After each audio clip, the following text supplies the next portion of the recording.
നമസ്കാരം, കൊട്ടാരക്കര മീഡിയയിലേക്ക് സ്വാഗതം. കഞ്ചിക്കോട് പുതുശ്ശേരിയിൽ വീട്ടിൽ നിർത്തിയിട്ടിരിക്കുന്ന ഇരുചക്ര വാഹനത്തിന് മലപ്പുറത്ത് ഹെൽമറ്റ് ധരിച്ചില്ലെന്ന് ആരോപിച്ച് പിഴ. 15 വർഷം പിന്നിട്ട മോപ്പഡ് രജിസ്ട്രേഷൻ പുതുക്കാനായി RD ഓഫീസിൽ ബന്ധപ്പെട്ടപ്പോഴാണ് ഹെൽമറ്റ് ധരിക്കാതെ വാഹനമോടിച്ചതിന് പിഴയുണ്ടെന്ന് ഉദ്യോഗസ്ഥർ അറിയിച്ചത്. ഇതോടെ മോപ്പഡിന്റെ ഉടമയായ പുതുശ്ശേരി കല്ലിക്കൽ വീട്ടിൽ K പ്രേംകുമാറിനെയാണ് മോട്ടോർ വാഹന വകുപ്പിന്റെ നടപടിയിൽ വെട്ടിലായിരിക്കുന്നത്. പാലക്കാട് നഗരത്തിനപ്പുറത്തേക്ക് ഇതുവരെ ഈ വാഹനം ഓടിച്ചു പോയിട്ടില്ല എന്നാണ് 65-കാരനായ പ്രേംകുമാർ പറയുന്നത്. നിരവധി തവണ ഓഫീസുകൾ കയറിയിറങ്ങിയെങ്കിലും പിഴ അടയ്ക്കാത്തതിനാൽ രജിസ്ട്രേഷൻ പുതുക്കാൻ സാധിച്ചിട്ടില്ല.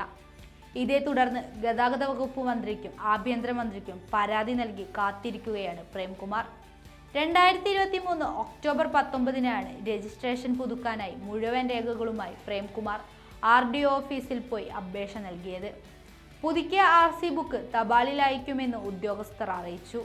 എന്നാൽ ഡിസംബർ 28-ന് മലപ്പുറത്ത് ഹെൽമറ്റ് ധരിക്കാതെ വാഹനമോടിച്ചതിന് പോലീസ് ചുമത്തിയ 500 രൂപയുടെ പിഴ ഒടുക്കിയാൽ മാത്രമേ രജിസ്ട്രേഷൻ പുതുക്കാവൂന്ന് കാട്ടി ഒരു നോട്ടീസ് ലഭിച്ചു. നോട്ടീസിലുള്ളത് തന്റെ വാഹനമല്ലെന്ന് പ്രേംകുമാർ വ്യക്തമാക്കിയെങ്കിലും രജിസ്ട്രേഷൻ പുതുക്കി നൽകിയിട്ടില്ല. നോട്ടീസിലുള്ളത് പ്രേംകുമാറിന്റെ വാഹനമല്ല എന്ന് അറിയിക്കേണ്ടത് മോട്ടോർ വാഹന വകുപ്പ് ഉദ്യോഗസ്ഥരാണ്. പോലീസിന്റെ ക്ലിയറൻസ് ലഭിച്ചാൽ മാത്രമേ രജിസ്ട്രേഷൻ നടപടികൾ തുടരാൻ കഴിയുകയുള്ളൂ. എന്നാൽ മോട്ടോർ വാഹന വകുപ്പ് ഉദ്യോഗസ്ഥർ ഒരു നടപടിയും സ്വീകരിച്ചിട്ടില്ല എന്നാണ് പ്രേംകുമാർ ആരോപിക്കുന്നത്.